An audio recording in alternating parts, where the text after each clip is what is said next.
अस्सलाम वालेकुम dear students, welcome to Mehran academy and YouTube channel Mehran Ali official as well. Dear students, chemistry chapter number 9 यानी कि 10th की chemistry का फर्स्ट चैप्टर है।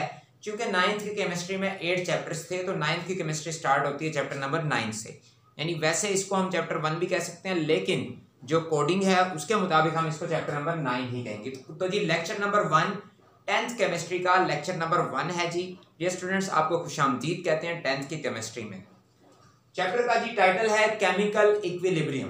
केमिकल इक्विलिब्रियम जब हम चैप्टर कंप्लीट पढ़ लेंगे तो हमें पता लग जाएगा केमिकल इक्विलिब्रियम क्या होता है। मतलब केमिकल्स को सुकून कैसे मिलता है, वो रिएक्ट कैसे करते हैं, उनकी स्पीड ज़्यादा कैसे होती है, कम कैसे होती है, रिएक्शंस की डायरेक्शन क्या होती हैं, फॉरवर्ड डायरेक्शन, रिवर्स रिएक्शन। खैर जी, come to the point. Lecture number 1 chemistry 10th chapter number 9 chemical equilibrium. हमारा जी आज का फर्स्ट शॉर्ट क्वेश्चन है, फर्स्ट टर्मिनोलॉजी है कंप्लीट रिएक्शन। सबसे पहले डियर स्टूडेंट आपने मार्कर से हेडिंग देनी है कंप्लीट रिएक्शन की, हेडिंग साइन अप्लाई करना है और जी आपने लिख देनी है डेफिनेशन। That's it. डेफिनेशन क्या है जी? A complete reaction is one in which all the reactants have been converted into products. एक कंप्लीट रिएक्शन वो होता है जिसमें तमाम रिएक्टेंट्स जो हैं वो प्रोडक्ट्स में कन्वर्ट हो जाएं। मिसाल के तौर पर आपके पास जो है फॉर एग्जांपल आटा है मौजूद, नमक है मौजूद, पानी है मौजूद। तो आप क्या करते हैं जी? नमक, आटे और पानी को मिलाते हैं, आटे को गूंद लेते हैं, उसके बाद आप रोटियां बना लेते हैं। और आटा आप बचाते नहीं हैं, नमक आप बचाते नहीं हैं। पानी जो मौजूद है 1 litre, half litre, 2 litre, 2.5 litre जितना भी है, नमक जितना भी है 100 ग्राम, 50 ग्राम, 30 ग्राम, अगर उन तीनों चीज़ों को आप यूटिलाइज कर लेते हैं, आटा गूंद लेते हैं, आटा गूंदने के बाद आप रोटियां भी बना लेते हैं, आटे को भी बचाते नहीं हैं, तो इसका मतलब तमाम के तमाम रिएक्टेंट्स जो हैं वो आप प्रोडक्ट्स में कन्वर्ट हो चुके हैं, यानी रिएक्शन कंप्लीट हो चुका है। तो जी उम्मीद करता हूं आपको कंप्लीट रिएक्शन की डेफिनेशन समझ में आ गई होगी। एग्जाम्पलीफाई मैंने कर दिया है कि a complete reaction is one in which all the reactants have been converted into products. A complete reaction is one in which all the reactants have been converted into products. Dear student, उसके बाद हमारी आज की second term है जी। Paper में आपके सवाल आ सकता है कि define reactants and give its one example, या what do you mean by reactants. तो जी आपने जवाब क्या देना है? अपने डेफिनेशन को भी डिस्कस करना है और एग्जांपल को भी डिस्कस करना है। सबसे पहले आपने हेडिंग देनी है रिएक्टेंट्स, हेडिंग देकर हेडिंग साइन अप्लाई करना है। उसके बाद आपने डेफिनेशन बतानी है क्या कि in a chemical reaction the substances that combine are called reactants. In a chemical reaction the substances that combine are called reactants. कि किसी केमिकल रिएक्शन में वो अशिया जो आपस में रिएक्ट करती हैं, जुड़ती हैं, उन्हें हम क्या बोलते हैं? रिएक्टेंट्स बोलते हैं। यानी आसान लफ्जों में रॉ मटेरियल जो है वो रिएक्टेंट है। और जो आपको एक चीज, सपोज आपने एक दरवाजा तैयार करना है, उसके लिए जो आयरन के पाइप्स हैं, आयरन शीट्स हैं, और इसके अलावा उसकी जो है लॉक्स हैं वगैरह वगैरह, बोल्ट्स वगैरह, ये तमाम चीज़ें जब आप उसको कटिंग करते हैं, वेल्डिंग करते हैं, जोड़ते हैं, ग्राइंडिंग करते हैं, तो उसके बाद जो आपको एक चीज़ मिलती है उसको हम दरवाज़ा कहते हैं। दरवाज़ा क्या प्रोडक्ट है? और वो तमाम रॉ मटेरियल जिनसे उसको बनाया है वो रॉ मटेरियल्स क्या कहलाते हैं? वो रिएक्टेंट्स कहलाते हैं। तो जी रिएक्टेंट की डेफिनेशन आपको समझ में आ गई है।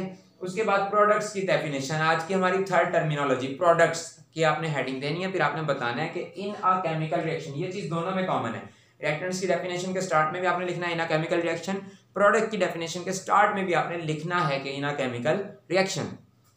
देखिए जी, in a chemical reaction the new substances formed are called products. कि किसी केमिकल रिएक्शन में, in a chemical reaction the new substances formed are called products. कि केमिकल रिएक्शन में नई अशिया जो बनती हैं वो क्या कहलाती हैं?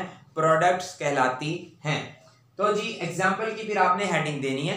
अब ये एग्जाम्पल मैं मुश्तरका एग्जाम्पल दे रहा हूँ, कॉमन एग्जाम्पल दोनों के लिए। इसमें रिएक्टेंट्स की एग्जाम्पल को भी डिस्कस कर लेंगे हम और प्रोडक्ट की एग्जाम्पल को भी डिस्कस कर लेंगे। तो जी केमिकल इक्वेशन हमारे पास क्या है? केमिकल इक्वेशन क्या कि जी 2H2 plus O2 sign of arrow 2H2O।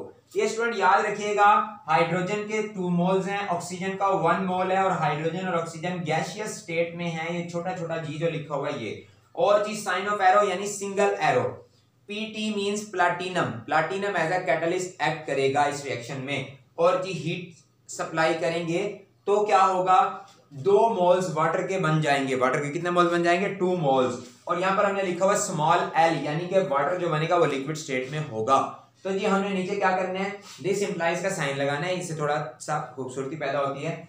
तो जी फिर आपने पेन से लिख देना इन the above chemical reaction H2 and O2। H2 left side पर रिएक्टेंट्स होते हैं, राइट साइड पर ये स्टूडेंट प्रोडक्ट्स होते हैं। तो जी in the above chemical reaction H2 and O2 are reactants and while H2O is product। H2O is product। Thank you so much for watching. उम्मीद करता हूं आपको आज का लेक्चर्स ठीक तरह से समझ में आ गया होगा। स्टूडेंट किसी भी सवाल की सूरत में, किसी भी मसले की सूरत में आप कमेंट सेक्शन में कमेंट कर सकते हैं, या फिर इसके अलावा मुझे आप फेसबुक पर भी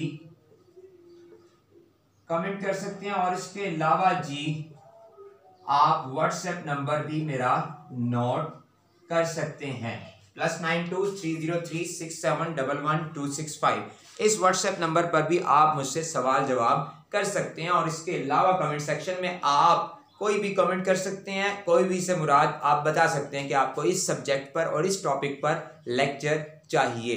तो वो इंशाल्लाह as soon as possible I upload for you. और जी वक्त कम था, बातें अधूरी रह गईं।